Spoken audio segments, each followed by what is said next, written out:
controller preferred steam engines on his railway, but he found diesels useful because they could pull either coaches or trucks. "You're versatile," he would say to them. "Real mixed traffic engines." Boko was proud of this, but James was not impressed. He liked Boko, but he treated all others with deep suspicion. "Diesels don't use coal and water," he would say darkly. "How can you trust an engine who isn't normal in his habits?" Visiting diesels sometimes boasted about how special they were. Usually Boko had to spend the next day smoothing ruffled feelings. One day, a particularly haughty diesel came from the other railway.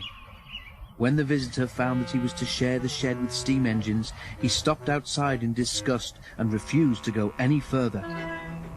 "Why on earth does your controller keep such out-of-date objects?" he growled rudely. "Dirty, smoky, slow things. Ugh!" He shuddered delicately. "On our railway," the diesel continued loftily, "steam engines are kept strictly in their place and not allowed on the main line without special permission." Boko, who was showing the diesel round, lost patience. "Stay outside then if you're so proud about it," he said crossly. "I'm going to join my friends." "I hope it's cold tonight and he can't start in the morning," snorted James. "At least someone might want to preserve us. Who'd need him, old stuck-up?" The engines were glad when morning came. They went to fetch their trains as early as they could, and the visitor was left alone. "That's better," he purred to himself. "How can an engine rest in all that hissing and clanking?" The cleaning equipment and fuel supply were in the part of the shed which Boko shared. Old Stuck-Up was so full of self-importance that he'd forgotten he would need cleaning and refueling before he went home. It was getting late when he remembered. "If I go in now while the shed is empty," he said to himself, "no one will know I've been."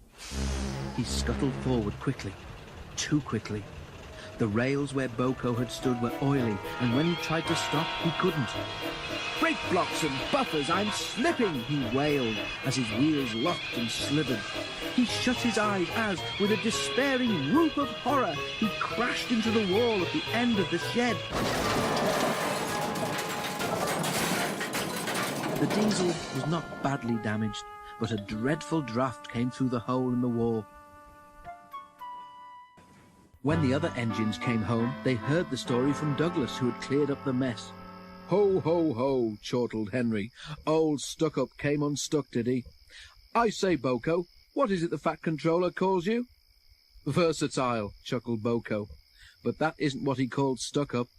I couldn't hear all he said, but I didn't think it sounded very polite."